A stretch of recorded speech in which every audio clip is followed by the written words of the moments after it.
后来好心肝这个事件有真侪疑点，引发着外界的质疑。台北市议员苗博雅都来批评着台北市府的态度是避重就轻，就是想要大事化小事，小事化无事。议员嘛提出着几啊点的疑点：第一，为什么会互诊所这么多疫苗？第二，这疫苗到底是要互食做的？第三，是不是要有其他的诊所违规来做这个预防针？早起台北市政府召开着记者会来说明，承认讲确实阁有其他的诊所有摕到疫苗。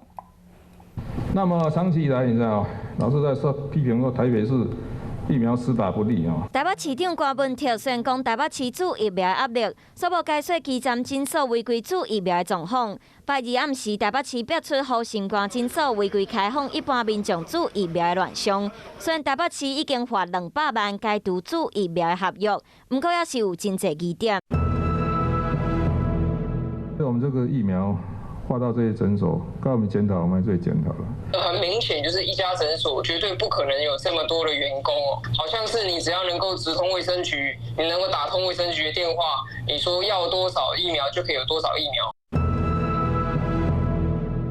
相关的同仁他们在接到诊所的需求的时候，对方要打什么也没有进行相关的查，这个部分我们认为说他可能有涉及不法的部分，我们今天会移送政风处来进行调查。这些问题都绝对不是只有一个股长就可以全盘决定。那市府昨天说要把股长送政风，其实也伤了很多基层公务员的心。显然在我们要求他们依照第1类到第3类的医事人员，有一大部分是不符合相关规范的。最大的问题就是，如果不是有媒体的踢爆的话，我想市府事后也不会去追查他们真的施打的名册。所以后来我说6月9号一定要全部打完，那所以大家开始把那医院没有打完就全部收回来。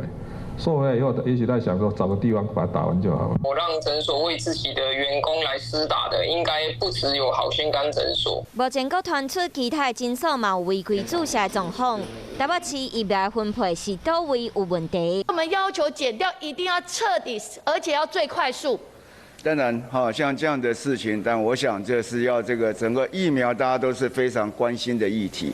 那如果上面有任何上面行政的问题，那都要严查严办。当然，李伟龙要求中央的调查，这摆诊所违规注射，台北市要负上大责任。不管是私底下注射，也是因无论的权贵来施压，都已经做出上无好的示范。